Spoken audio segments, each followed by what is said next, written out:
Is this on? I don't think it is.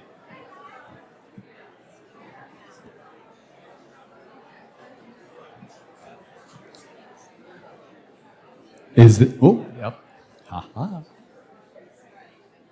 It is on now.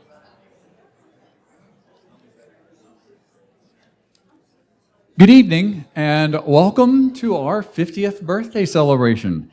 50 years of public radio in Roanoke Valley. I'm WVTF and Radio IQ General Manager Roger Duvall, welcoming you to this evening of wonderful conversation with Roanoke's own Beth Macy, and of course, a woman we have a lot of respect and have come to know as one of the anchors of All Things Considered, Mary Louise Kelly. One of the great things about being in public radio is that we air programming so powerful that thousands of Virginians voluntarily give money to support us, to make sure that we stay on the air. And 60% of the cost of doing that comes from listeners like you in this room tonight. So this event tonight is, the station is our way to thank you for your contribution. No one paid to get in here except for the contribution that you made. So this is our thank you for supporting public radio in Roanoke County for 50 years. Give yourself a hand.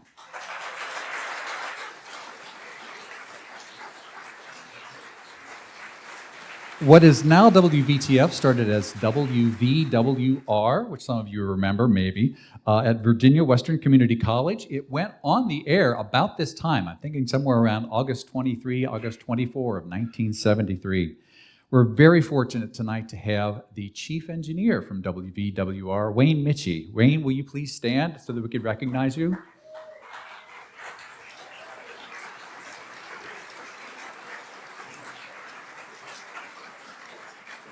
And I don't know that anyone else is here from the WVWR days. If you are, please stand. If not, we'll move on. Over the years, Virginia Tech and the Virginia Tech Foundation stepped in to bolster our service and spread the signal to what covers more than 60% of the state, as many of you know, from Blacksburg to Fredericksburg, from Charlottesville down into North Carolina. We have past and present representatives from Virginia Tech, the Virginia Tech Foundation, and I believe maybe Virginia Western here. So if you're here from Virginia Tech or the Foundation, please stand so that we can recognize you for your support.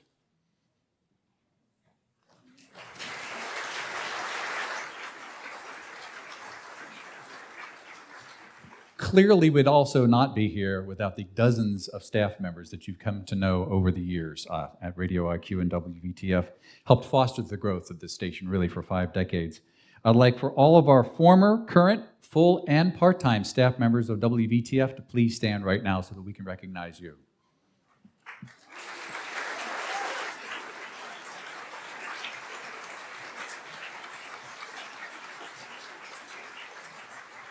One of those longtime staffers is my immediate predecessor here as General Manager, Glenn Gleixner, and I've asked Glenn to come forward and just to say a few words appropriate for our celebration tonight. Glenn?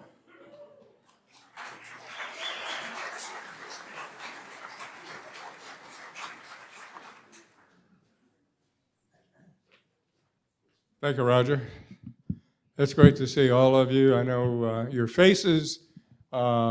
It's good to see your faces because I know a lot of you I've spoken with on the telephone during pledge drives over the years. And I guess briefly, it is a community, an important community, not just here in the Roanoke Valley and in Virginia, but all across the country. And what you do as a listener and as a supporter, combined with the folks at the radio station and the different departments they work in, is making a big difference in the quality of life in our country. So I want to thank you and the entire staff. And I can't believe it's been 5 years since I retired, but my devotion and appreciation for public radio is as strong, if not stronger, today than it was when I was working at the station. So it's great to see y'all, and let's have a good time tonight, right? Okay, thanks.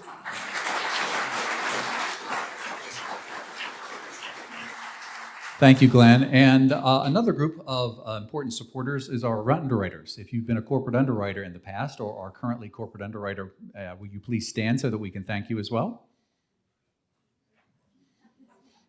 There they are. Yes, thank you very much.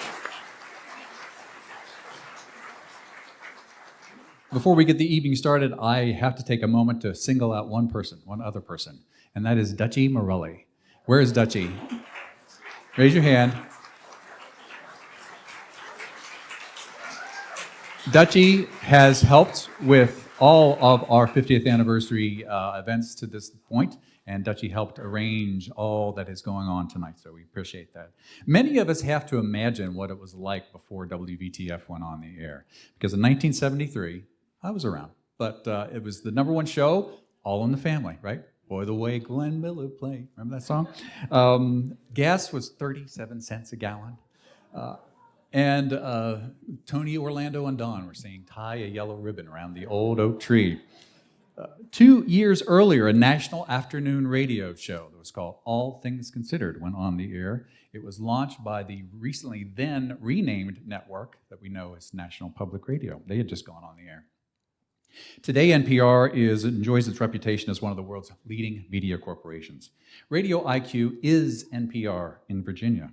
And just as important as the NPR programs you love are the stories from around the Commonwealth that our news team has produced.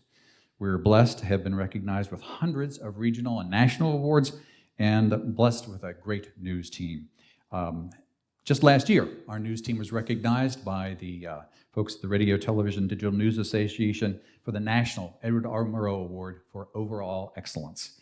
It's my privilege to introduce the person who leads our news efforts, our news director, Dave Seidel, to get us started.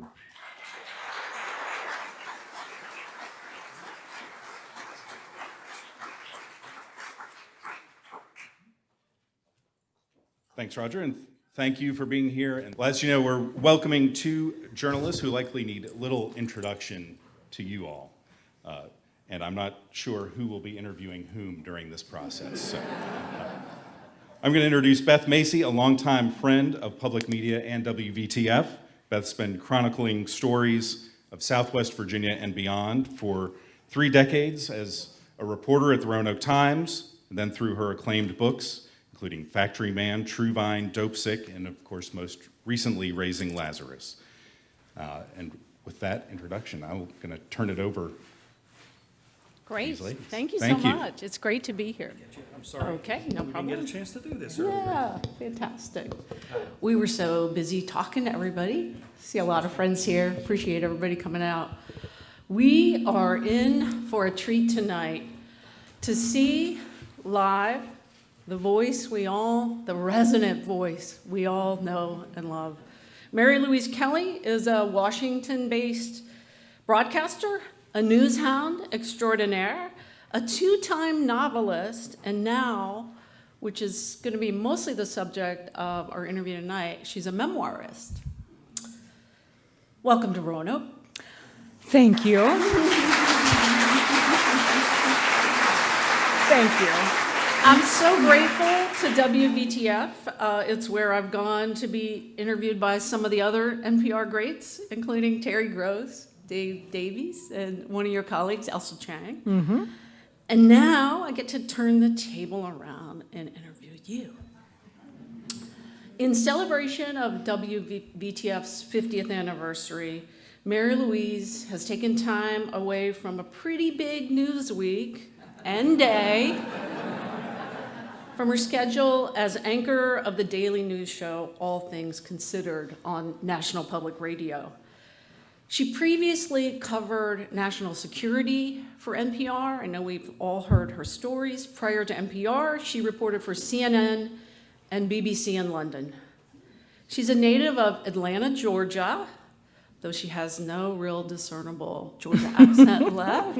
I say y'all. That's key. She's a graduate of Harvard and of the University of Cambridge in England. In the aftermath of the 2020 assassination of former Iranian General Qasem Soleimani, can you say that?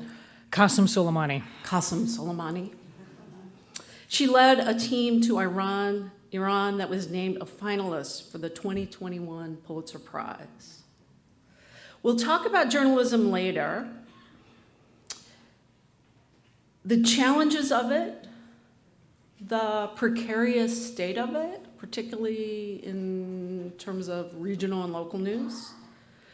But first I want to start with your recently published It Goes So Fast, a book about the universal struggle to juggle life and career with a focus on trying to squeeze the last parental juice out of her eldest son's last year of high school, at a time when many parts of the country and the world were literally on fire.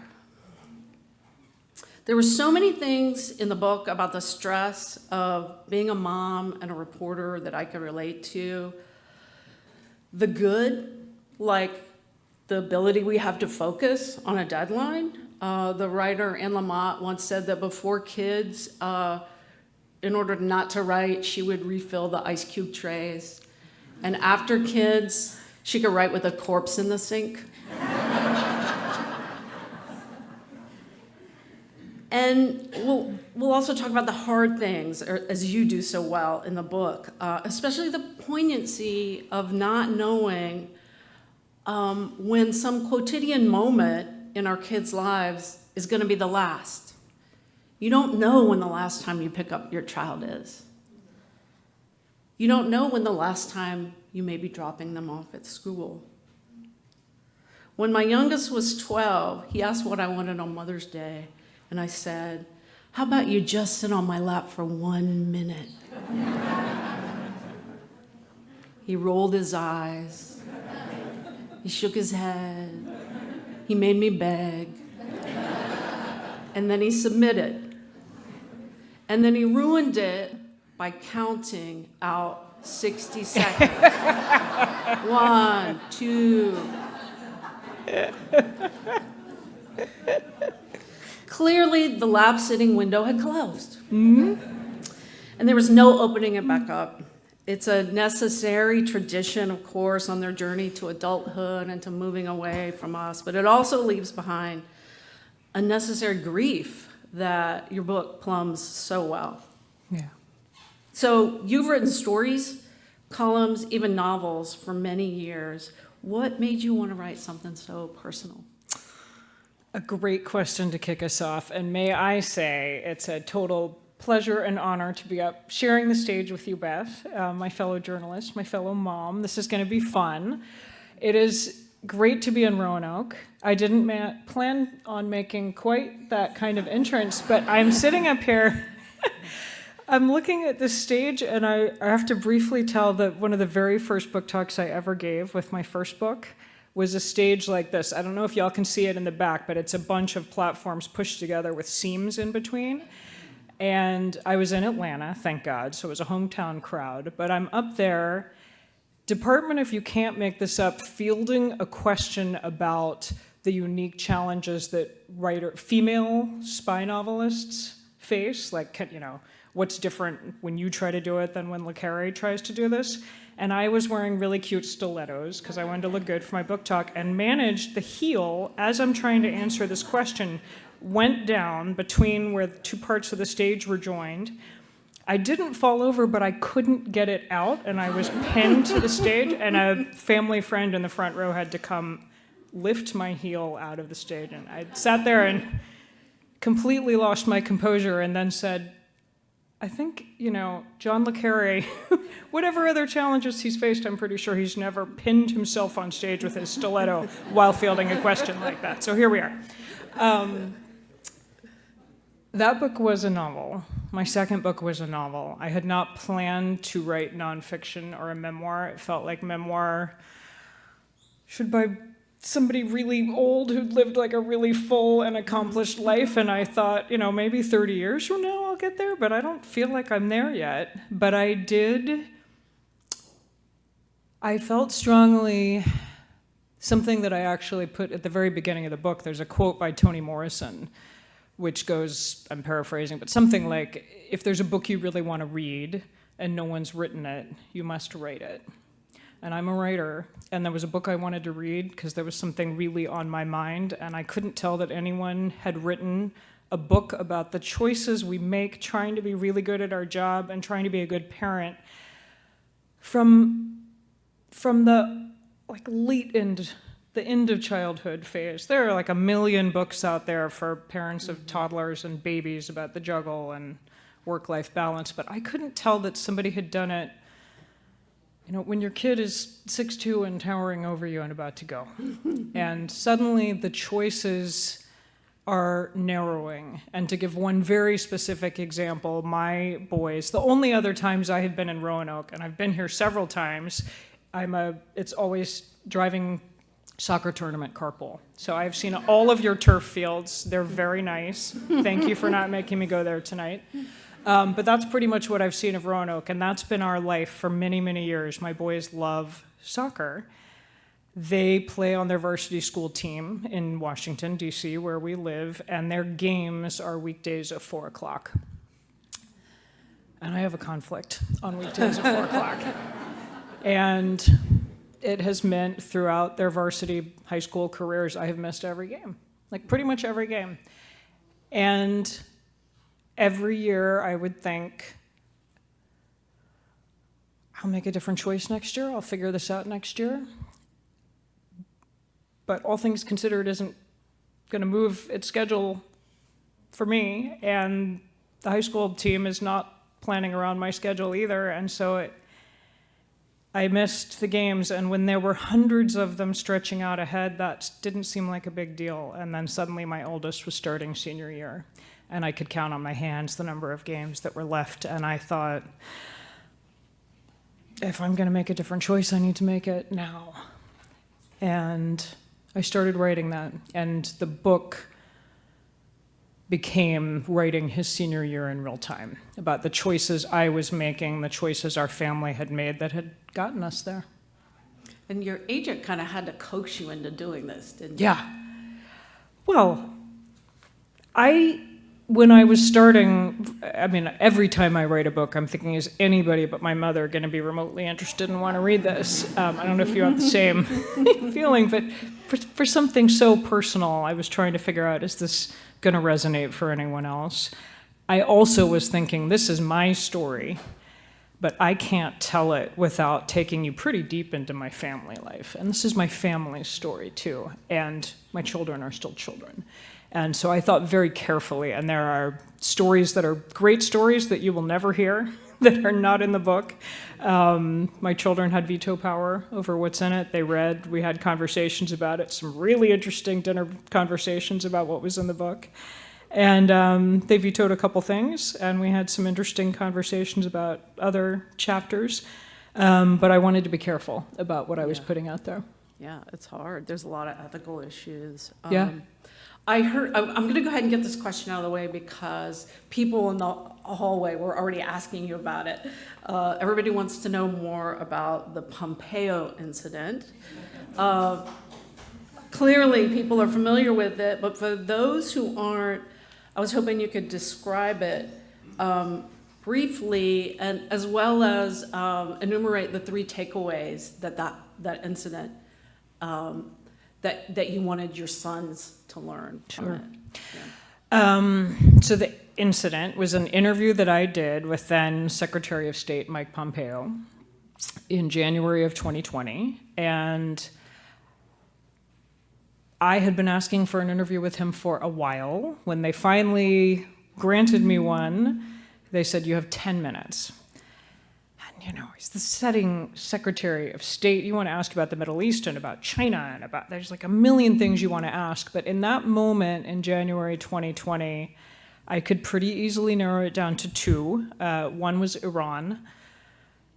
At the time that the State Department told me we were getting the interview, I was in Tehran and had just interviewed Pompeo's counterpart, the foreign minister there, because it looked like we might be about to go to war with Iran. My editors were calling and waking me up at 4 a.m. saying we may need to get you on a plane because Trump is threatening missile strikes. So it was a moment of higher than usual tension between the US and Iran, and I knew I wanted to ask Pompeo about that. The other thing happening in January 2020 was the Senate was in the middle of an impeachment trial of the President of the United States, what became the first impeachment trial, although of course we didn't know that at the time.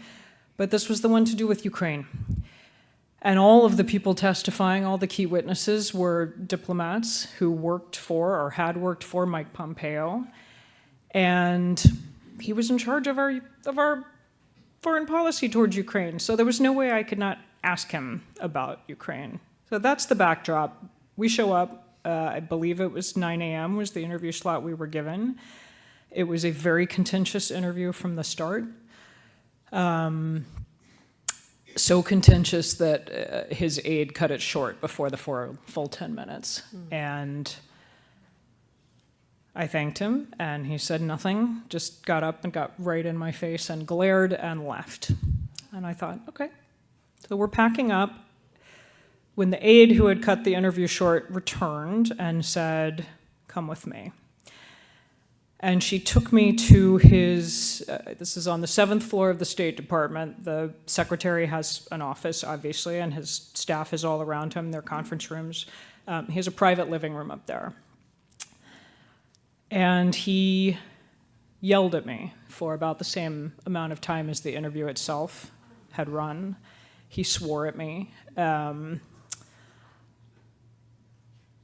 Forgive my language, but I'm going to quote accurately. He said, "Do you think Americans care about fucking Ukraine?"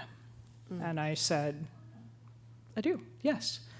He said, "Could you even find Ukraine on a fucking map?" And I said, "Yes." And he called for his aides to bring a map, a weird map with no writing on it, no borders, just the blobs of continents and land masses. And I pointed to Ukraine, and he said, "People will hear about this." And I agreed that they would.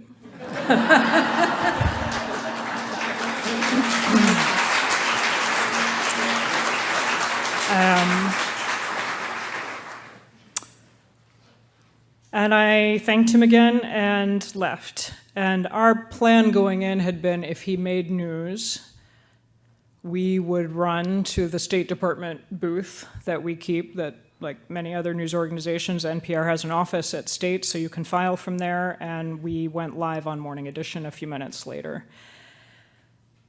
and gave the highlights of both the Iran and Ukraine parts of the interview. And then I went back to the newsroom and had a bunch of conversations with editors, going all the way up to our CEO, over what to do about the map test. Like, do we report this? It was on the record. It was not on tape. I'm thinking, what if he denies this? And there's one other person in the room, and she worked for him. It was just me. My team wasn't back there with me. I also, more importantly, was thinking, what is the news value? I'm not in this business to try to embarrass someone or make them look bad. And in the end, I circled back to something that has helped me make tough decisions in our business for many years, which is just take myself out of it, say what I know, say how I know it, report the facts. Y'all can make up your mind what you want to think. And I thought there is news value in Americans seeing how little value our nation's top diplomat seems to place on the relationship with Ukraine, a relationship that then, for different reasons than now, but was dominating the national conversation. And I thought Americans should glimpse how our top diplomat comports himself behind closed doors. And I felt that more strongly than had it been, I don't know, the Treasury Secretary swearing at me, because his job is to promote and defend the values of our democracy worldwide, including a free press and the right to ask hard questions. So we reported it. It made headlines worldwide. And the next morning, he put out a statement on State Department letterhead calling me a liar.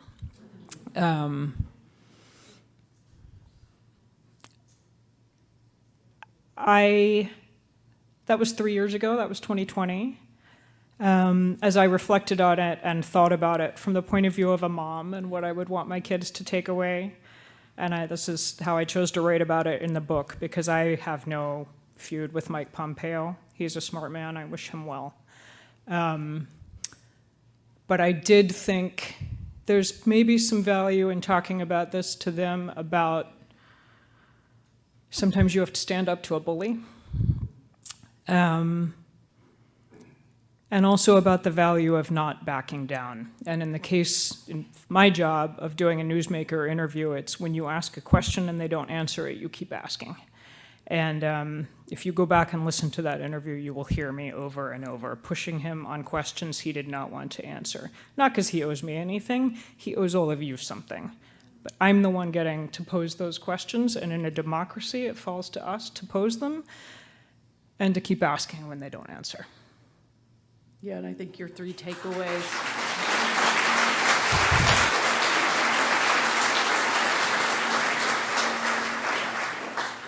I think the 3 takeaways, never give up. You didn't give up. You can only control your reaction. And stand up to bullies. Do you think he would have done that to a male reporter?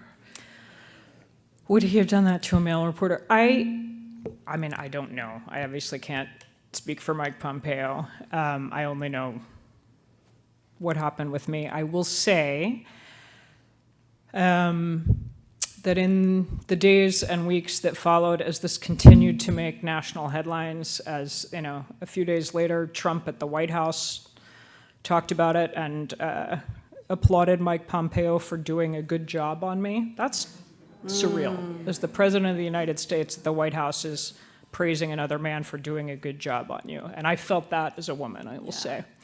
But I have been enormously grateful. Obviously, nobody else was in the room. I learned something from Jim Comey about the value of taking contemporaneous notes, and I Did you do a voice memo? No, I went back. I'm old school at type, but I before we did anything else, before I met with any editors, sat down at my computer and just wrote, this is exactly what I remember happened. This is exactly what he said. This is exactly what I said. This is where we were. This was what the map looked like. It was 9 by 12. It was this, it was that. Just knowing if my credibility is questioned, Yeah. I want to have my notes of what happened. I am enormously grateful both for the support of the NPR newsroom. Our editors stood with me.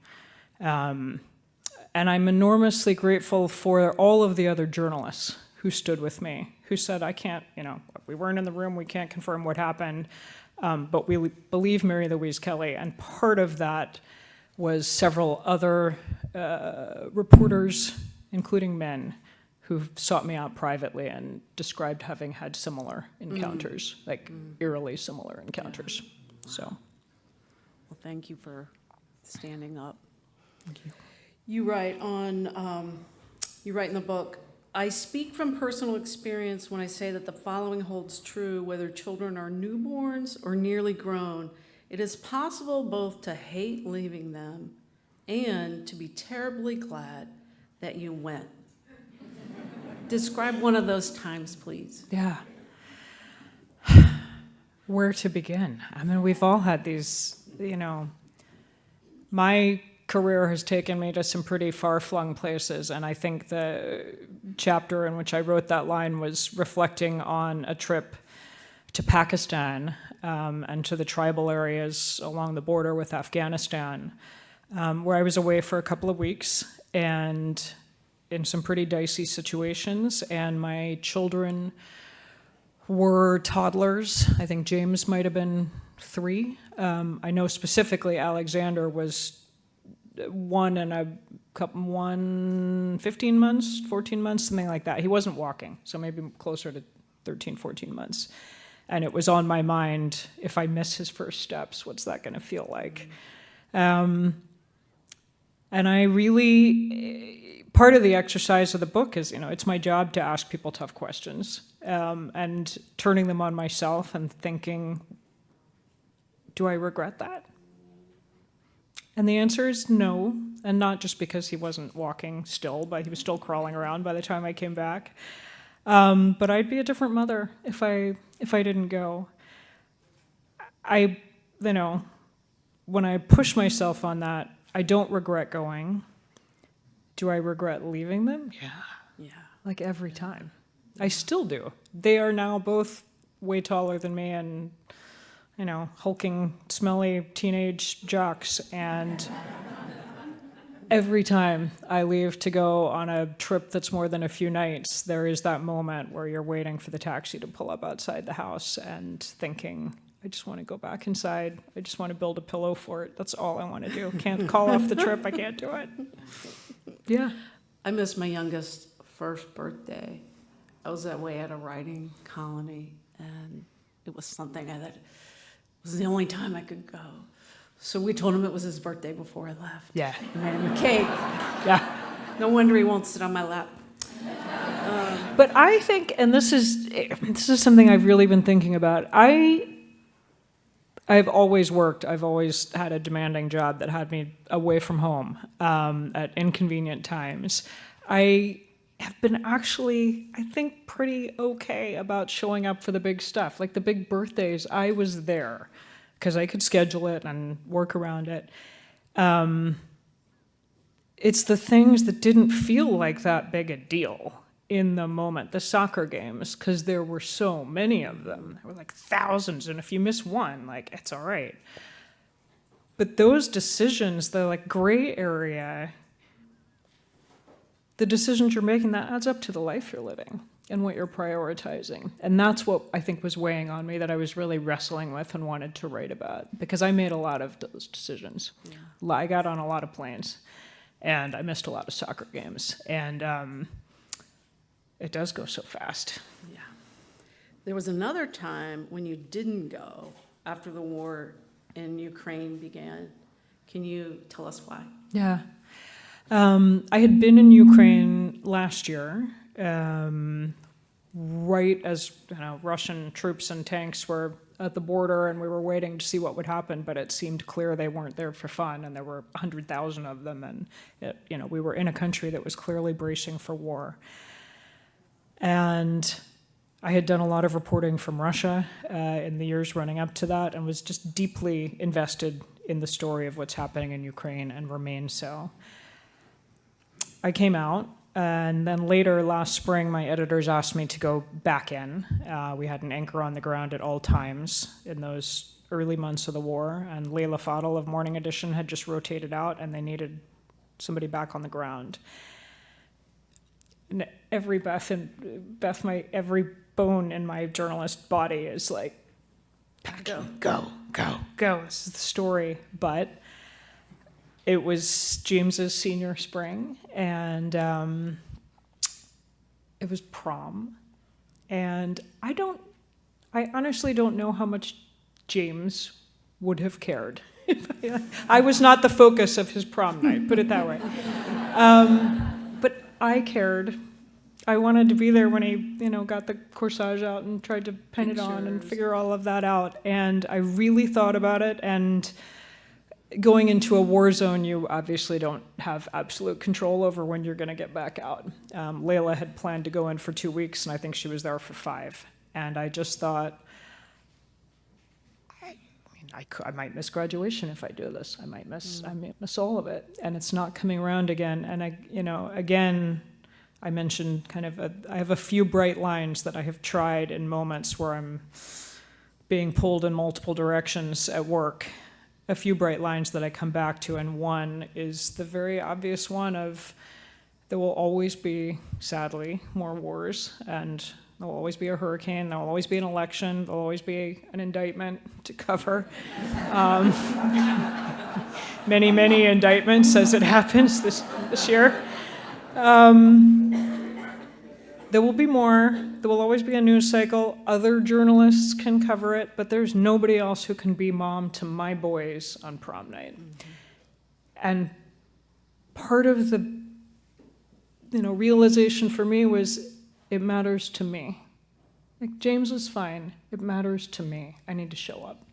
And so I did. So I didn't go back to Ukraine, and I have not managed to make it back since, hoping to remedy that soon, but we'll see. I bet you will. Yeah. So what do you hear from Hannah Hopko and her family these days, and her daughter's guinea pig that became sort of an international sensation?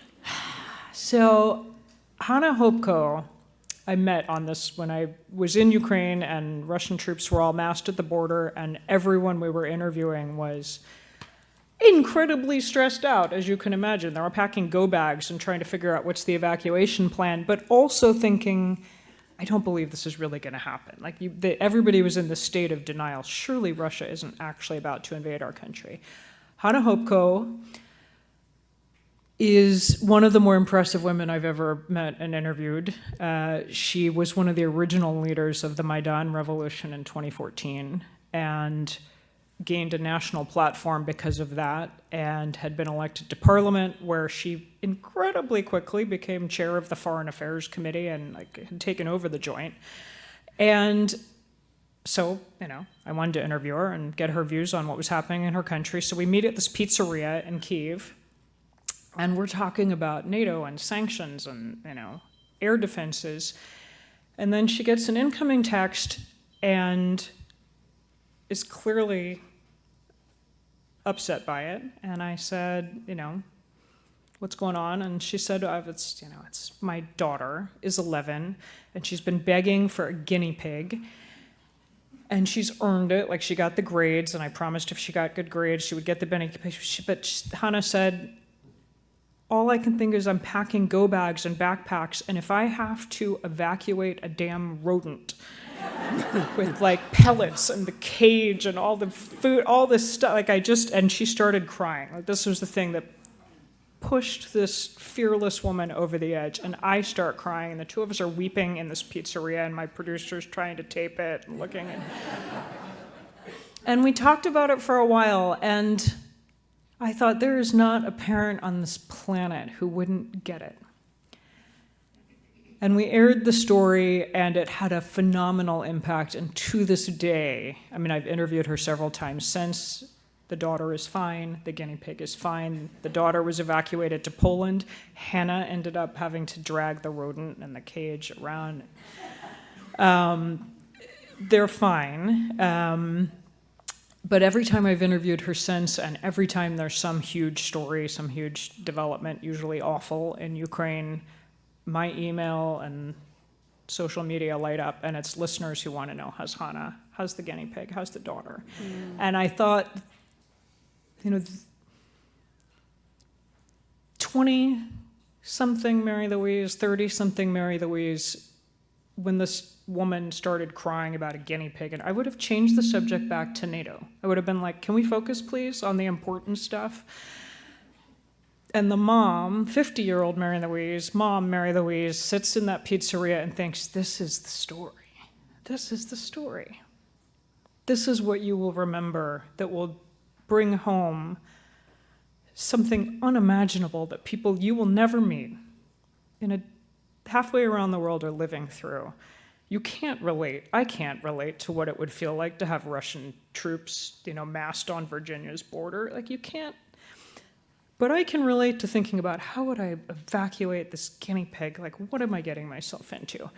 I can relate to what that feels like to love your kid. And Hannah ended by saying, I think we're going to do it. I think we're going to go ahead and get the guinea pig. Because this is Vladimir Putin's fault. This is not my daughter's fault. My daughter did nothing wrong. She deserves the guinea pig. And I saw such hope and love in that. Yeah. And I look forward to going back and seeing her and meeting Nafanya, the guinea pig, one of these days.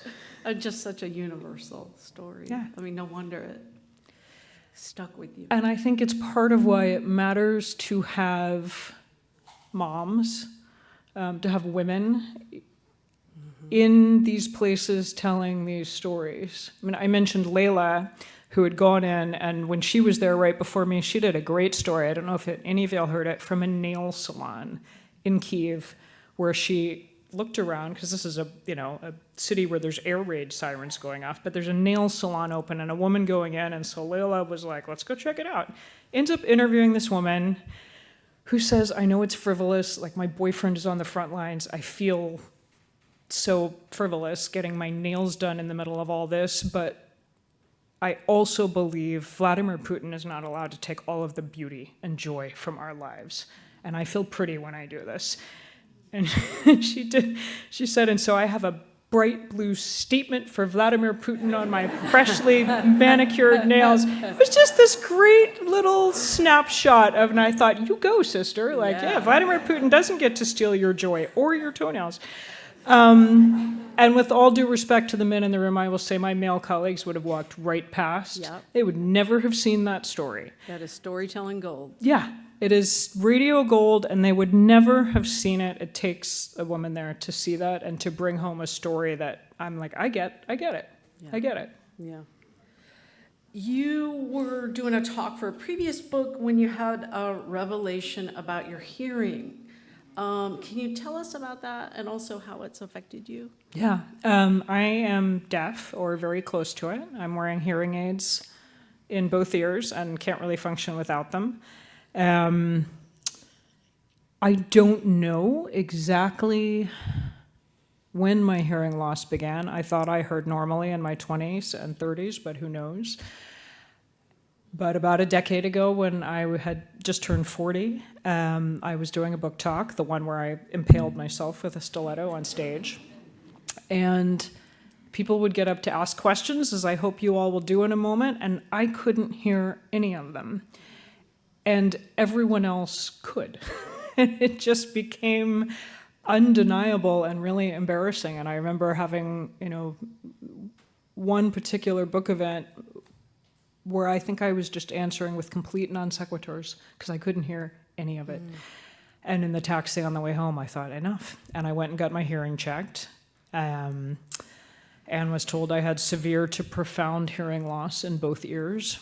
And public service announcement of the evening, I would encourage all of you to go to an audiologist if you haven't and just get a baseline hearing check. It takes an hour. And I had no idea. And I did not realize the extent to which I was reading lips. I mean, the test that brought it home for me was they do a thing where they just say a word and you repeat it. So he says pipe, and you say pipe, and he says park bench, and you say park bench, void. And I got, I believe, 16 out of 20 and thought, okay, that's not perfect, but it's not severe to profound, I'm fine. And then he did it again. Void. Park bench. And I missed 70% of them. And I realized if I don't have context and I can't see your lips, I'm missing 70% of what is going on. And I got hearing aids and was really scared that I wouldn't be able to do my job. And it's been a struggle. In the studio, ironically, like anchoring All Things Considered every night, I have no problem. And I can't fully explain when I interview people on the phone. I obviously can't see their lips, but it's fine. I think partly I am controlling the conversation, so I know what we're talking about because I'm driving it. I have the context, and that helps. I'm also in a professionally soundproofed studio where there is no background noise, no distraction, wearing great Sony headphones that I can crank.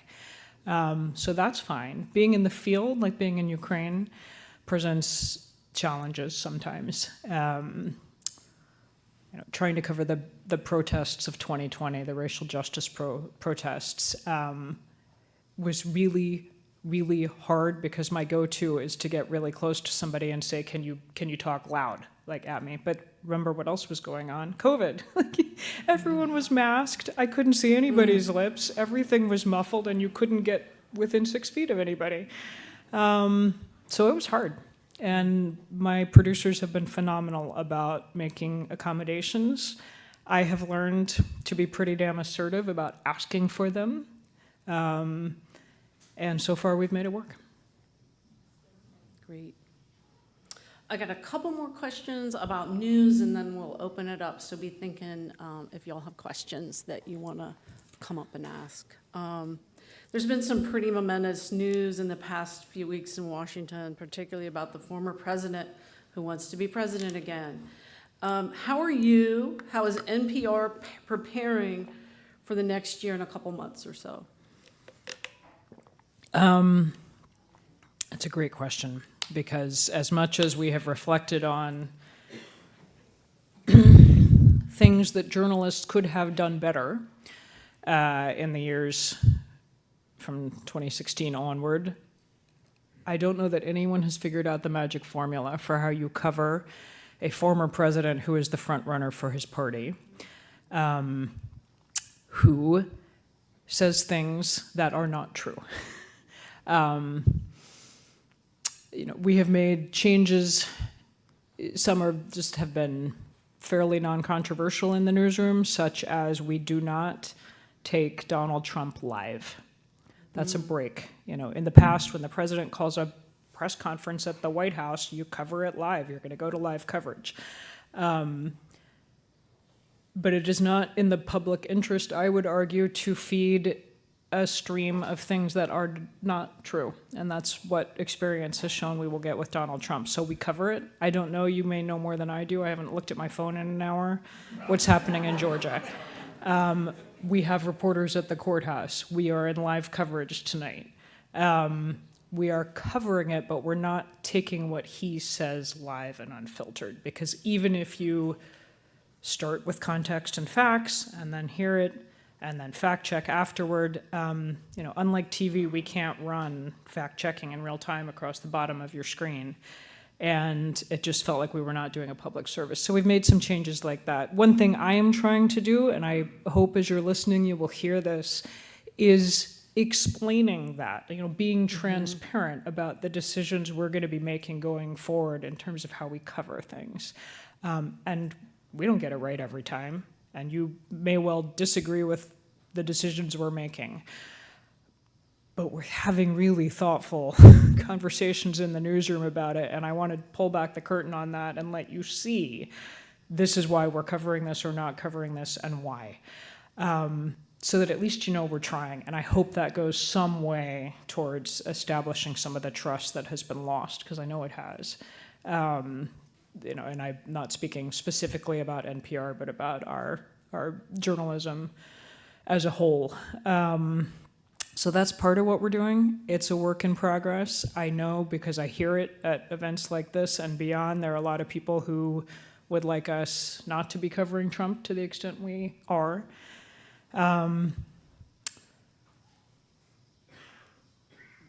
My attitude is it's news, it's a story, and ignoring it doesn't make it go away, and we're going to cover it and continue to deploy resources to do so and try to do so as responsibly as we possibly can. I know that's not an entirely satisfying answer. It's not entirely satisfying to me, but that's part of the pieces we're putting together. Yeah, I think it's really great that you're sharing with audiences how, in real time, how these decisions are being made too. I think one of the things near and dear to the folks in this room who follow the news a lot is the decimation of local news and regional news all over the country. Yeah. And how that has exacerbated the divide and exacerbated corruption, particularly in small places, has enhanced things like QAnon and the big lie. And actually the subject of my next book, which is going to be a memoir about the political divide and how it has torn up families. 1 in 5 families now no longer speaks to each other because of politics. Are you going to write in detail about your family? Oh, yeah.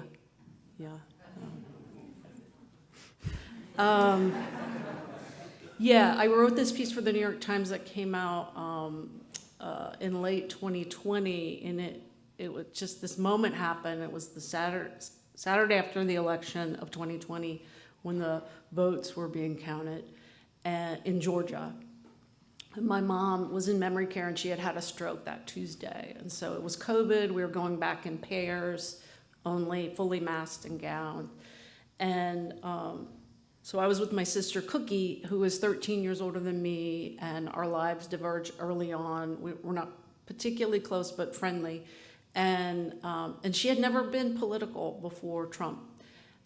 She's evangelical and had been for a long time. And so Mom is literally breathing some of her last breaths. She's breathing like this.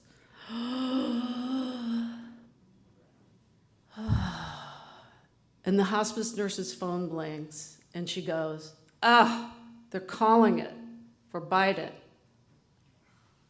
And my sister goes, "It's fraudulent. You wait. He won't win." And Mom is going,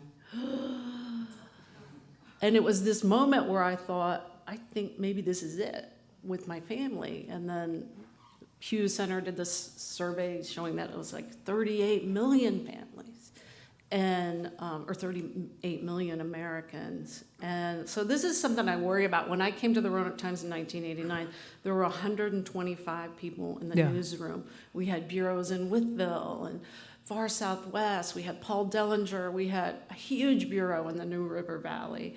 All that's gone. There are 8, possibly now 7 reporters at the Roanoke Times. And my bread and butter story was the feature articles that told you who your neighbors were and tried to bring people together. And that's just not happening in our news menu anymore. And I'm just wondering how you feel about that.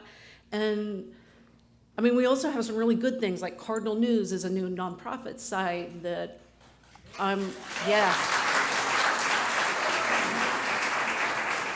doing a great job. We have the Roanoke Rambler also doing a great job. And I'm wondering what your thoughts are and how you think we could counter this. Yeah. Well, my thoughts begin with being sorry for the loss of your mom. I lost my dad during the pandemic, and I'm sorry. And I'm sorry that things have been tough in your family, and your memoir sounds like it's going to be great. And so please have me back and let me interview her at her book in a couple of years.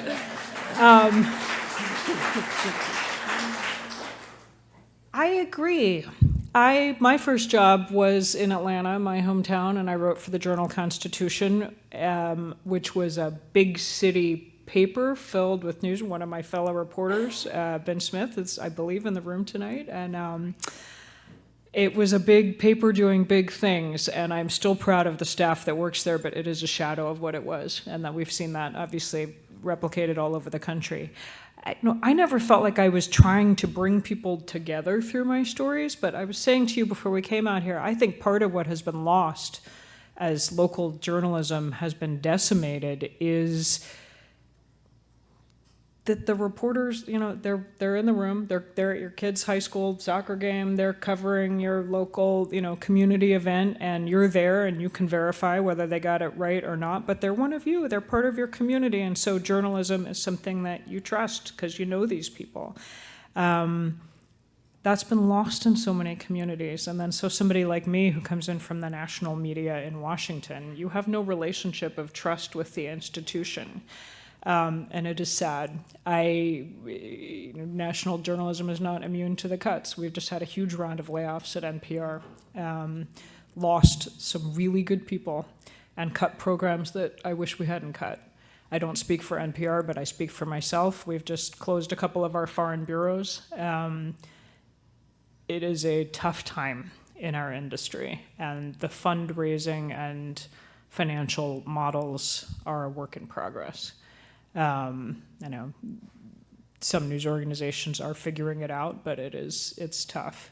I will say part of what gives me hope, and one of the things that has kept me at NPR, as opposed to going to another news organization over the years, has been the local stations. I mean, the New York Times can't compete with what we have, which is stations like some of you are representing tonight, and many of you obviously are here as listeners and contributors and supporters, and my God, we thank you, we need you. There's no other news organization in the country that has hundreds of member stations nationwide that are feeding into our newscast tonight. I am not in Atlanta tonight, as you can see, but my colleagues from GPB and WABE are there, and they're covering it, and are on the national network tonight from the courthouse and the jail. And that partnership enables us to punch way above our weight and gives me hope, and is a model that is a work in progress and evolving, trying to figure out how we can complement each other's journalism, but it does give me hope, and I'm so grateful every time there's a story breaking out there, and we can pick up the phone and have colleagues out there. Yeah, amazing. Why it's so Yeah. important to support WVTF. Yeah. And they didn't tell me to say that. Okay, we're ready for your questions.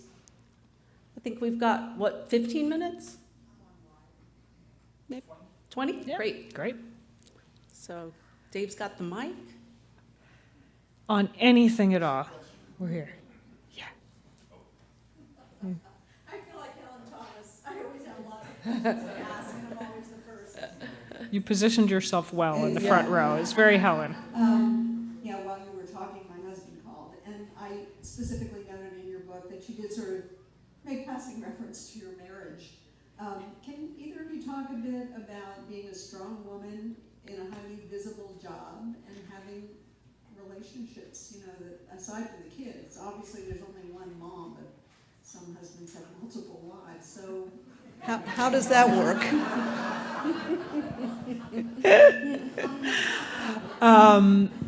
Gosh, that's quite a question.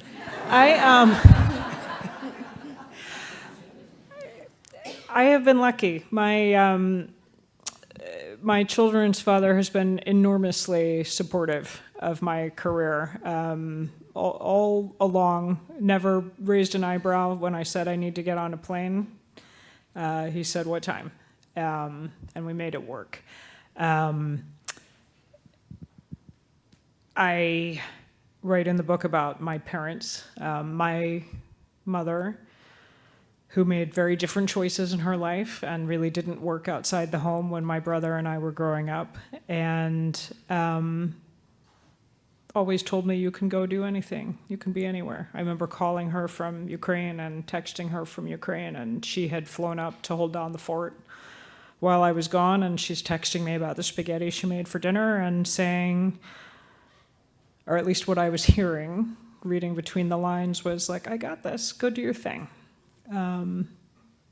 I've made very different choices in my life and been very lucky to have parents who supported it, a spouse who have supported it, an army of nannies and au pairs who've lived with us all through the years and helped going up.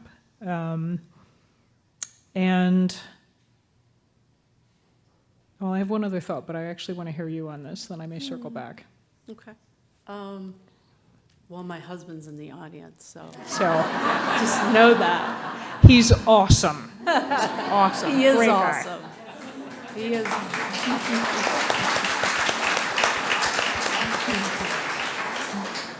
There he is. He's so cute.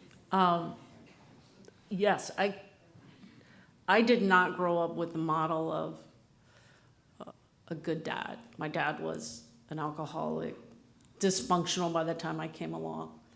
And my husband was so good and so helpful and so treated me as his equal in every way that when I give a graduation speech, and I get asked to give a lot of graduation speeches, I always say, the person you partner with, that is the most important decision. I mean, nobody talks about that at graduation, but I want them to know that. It's the most important thing, that the people on your team want the best for you. And so my husband was, let me just say that when the kids are sick, they still call him.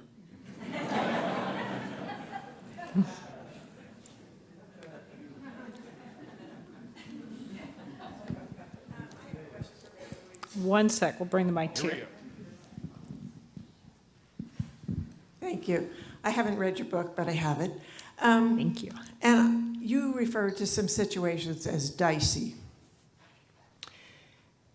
Knowing that reporters go into situations and don't come back, how have you handled those, or have you had those conversations with your family? Yeah. And how have they gone? Yeah. I have always had those conversations with my family. And the boys grew up listening to NPR. I mean, I remember an early parent conference, maybe when Alexander was in kindergarten, and the teacher saying, he's doing fine, he has a lot of friends, he never wants to play superheroes or tag or whatever, He wants to play Taliban versus good guys. And the other kids are a little like, what? And I thought, okay, maybe we need to dial this back a notch. I've always talked to them about it. My attitude has been, if they're old enough to ask a question, they deserve a real answer. And NPR has pretty much been the soundtrack of their childhood, and so they have questions about the Taliban and things going on. The conversations have changed as they've gotten older. When I was preparing to go to Ukraine, my older son, James, I remember, was asking, what's the exit strategy? He was really focused on how are you going to get out? And I couldn't figure it out, and then I found out he'd just watched Argo, the movie, the Ben Affleck movie about the Tehran hostage rescue and where they're trying to get off the runway, and I realized he's picturing this. But they want to have those conversations, and I have those conversations with them. I figure it's better that we discuss the world as it is than the world as we wish it were. I mean, with no false modesty, have deliberately taken different assignments than I would have if I were not a mom. I have never been based in Kabul or Iraq. I've gone into those war zones, but always in the security bubble of traveling as a Pentagon press corps reporter who's going in with the defense secretary, and you're in a bubble. You're in a total security bubble where you would have to really, really work to get shot at. You're in body armor the whole time. I'm not arguing it's family friendly, but I've not taken risks that some of my colleagues have taken and are taking now, and who I immensely respect, but I made a promise to myself when I became a mom that I would never take an assignment where I couldn't hand over heart, and acknowledging that things happen and you never know, but hand over heart, think the overwhelming probability is I will come home from this. Yeah.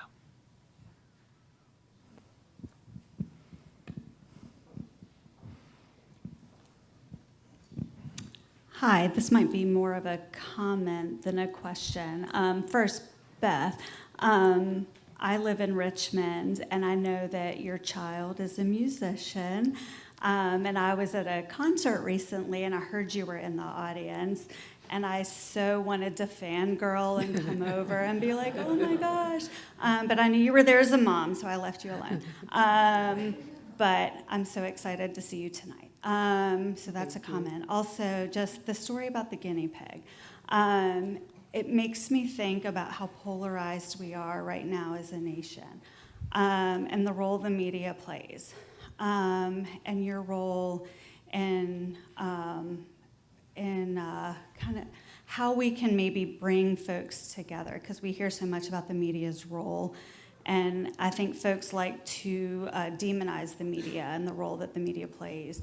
And how do you all view your role in that? And what you can do to maybe help bring folks together. And I think that story in particular made me think how much we are more alike than we are different. I mean, this is a family on the other side of the world with a guinea pig, and I think about my daughter, she has a rabbit. And that's so similar to me, how I think about, yeah, what would we do with a rabbit? And, you know, what can we do to think about how we're more alike than we are different? And as we approach an election season and bringing people together and thinking more about, you know, instead of having conversations over here and over here, why aren't we having conversations more here? And talking more about where we can find common ground instead of thinking about how much we dislike each other and how different we are. Why aren't we having more conversations about where we're the same, and what role you all play in having those conversations? So how do you approach that?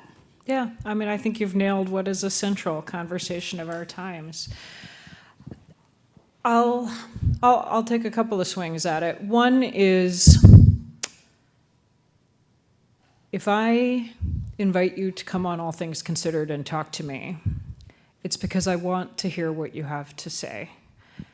And that often maybe stuff that I do not agree with, that does not square with my worldview. That's fine. In fact, that's great. How boring would it be if you agreed with every single person you heard on All Things Considered every night?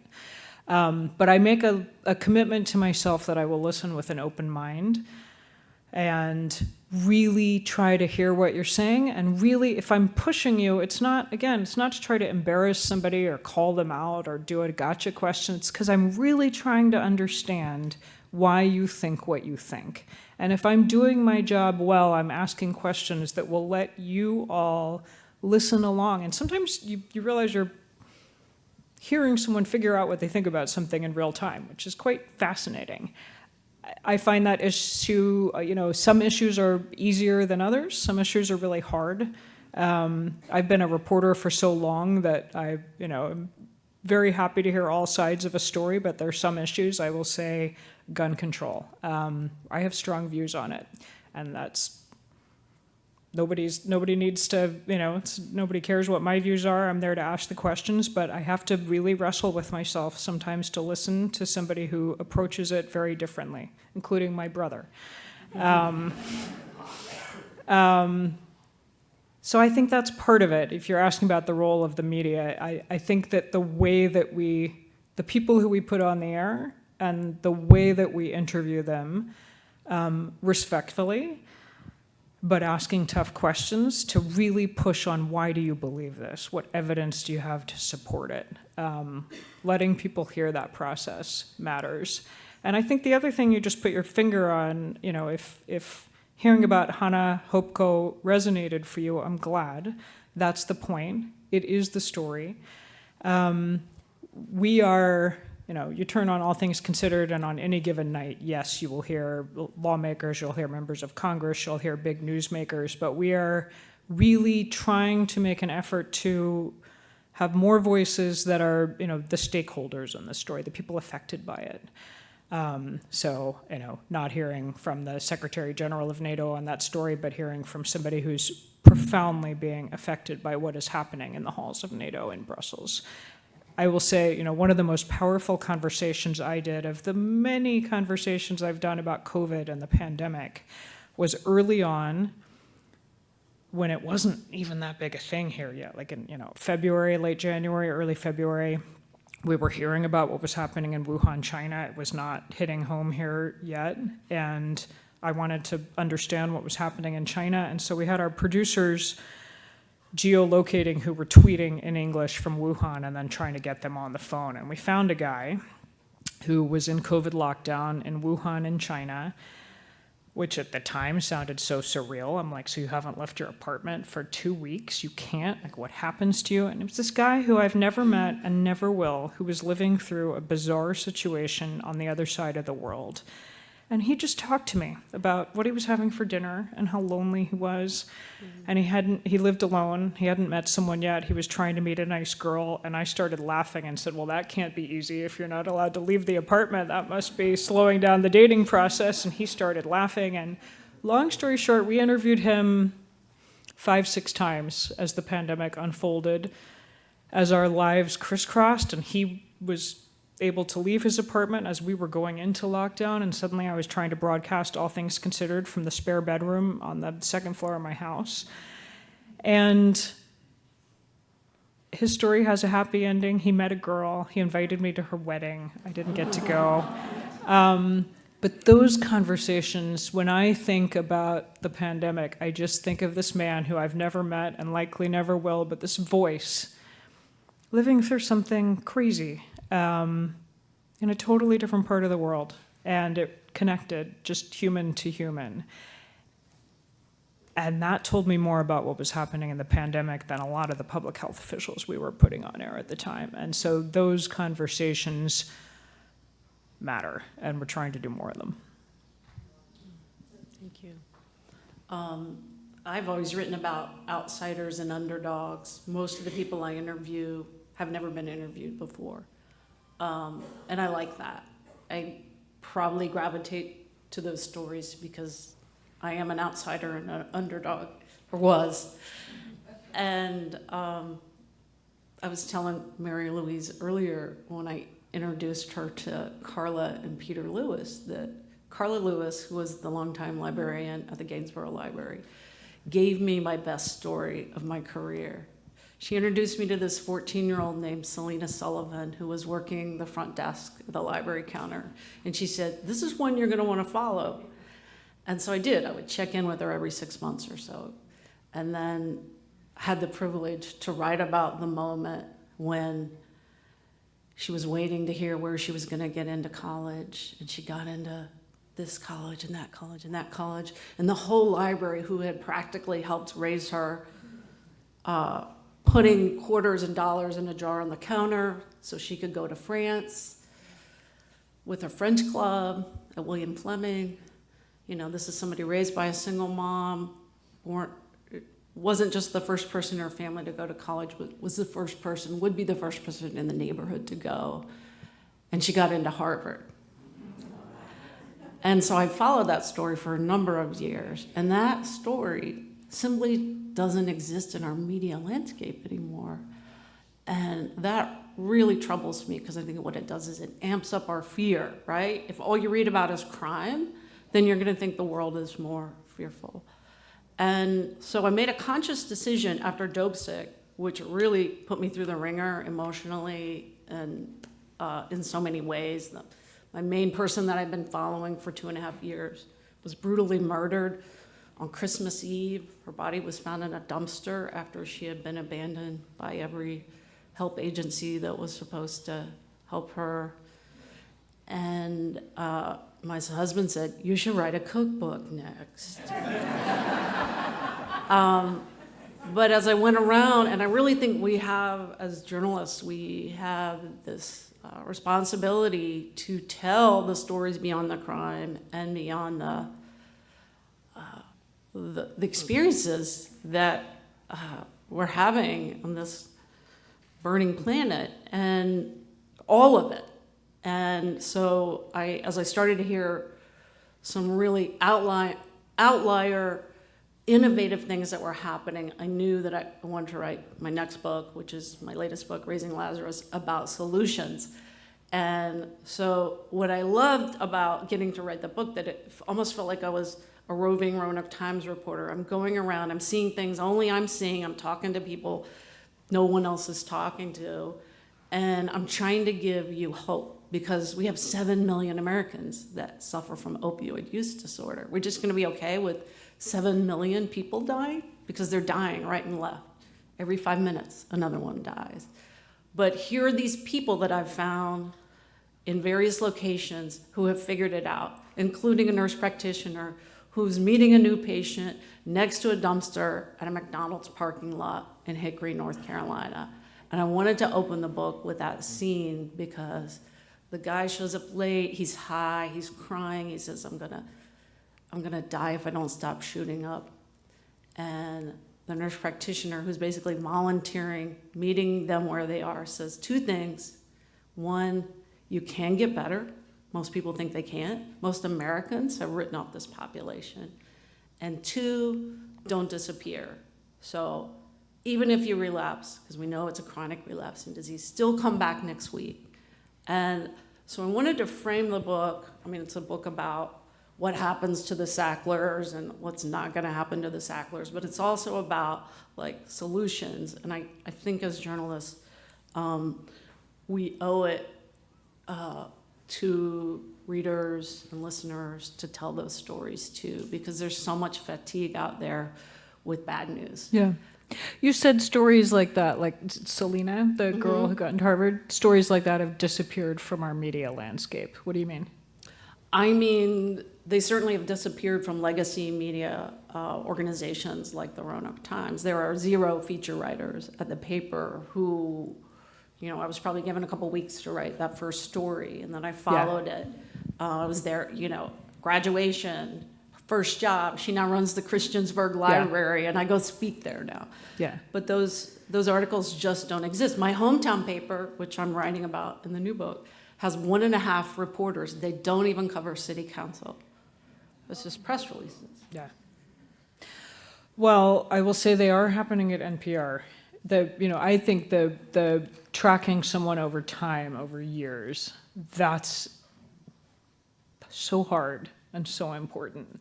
But it's a constant conversation in our newsroom. Resources are finite and getting thinner, and if somebody's covering the news du jour, they're not doing that. And there's so much news right now. You don't want it to be a zero-sum either or, but at a certain point it is. And I think you will be hearing more on NPR of trying to elevate the latter. Great. Yeah.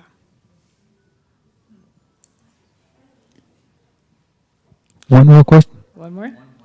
Oh, I don't know. Is my, sorry about that. Guess the last question goes to... Okay, I just want to know if you have considered trying a redo of the pumpkin chili paired with your dad's Manhattan. I think it could work. Thank you. You have, very quickly, for those of you who have not read, in one of my more triumphant mom moments, decided to make dinner in a pumpkin for the boys. This was Halloween. They were small. They were both dressed as Batman. That gives you a picture of where we are in the timeline. And I'd read one of these mom magazines that gives you a recipe for dinner in a pumpkin, and I bought all these mini pumpkins and scooped them out and made a truly atrocious homemade chili that was had bottles of salt in it and was still too sweet to eat. And the lid was, they were very cute jack-o'-lanterns. No one ate them. They were disgusting. We threw them out and resumed mainlining Snickers. And I write about it in the book because I was thinking I had completely forgotten about it, but there's one picture that survives in a photo album that's me looking quite perky with the dinner in a pumpkin. And if that was all you knew, you would have thought it was this great success and that the boys to this day raved about their talented and creative mother. And they have no memory of it, which is great. And when I saw this picture, just started laughing and thought, I don't know what the takeaway there is, other than maybe sometimes we don't need to try quite as hard as we think we do. Thank you.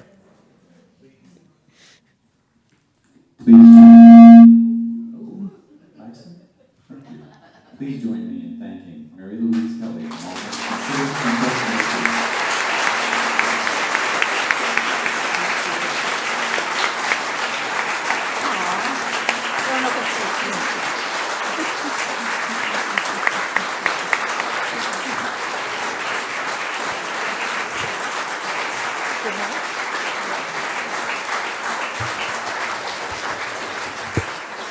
Thank you all for coming tonight, and I will not be in the radio business much longer. I don't forward promote our next event in our 50th anniversary. For those of you who have yet to buy your tickets for NPR's Mountain Stage, it's October 1st at the Moss Arts Center with Kathy Mattea.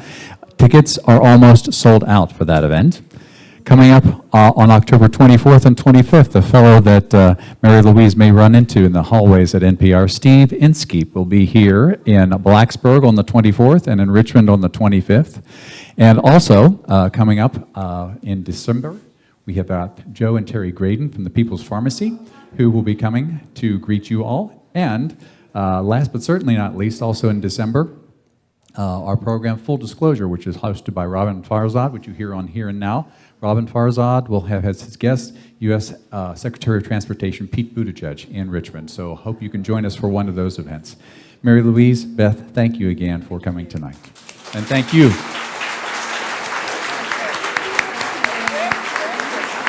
right, we'll walk it up the stage together.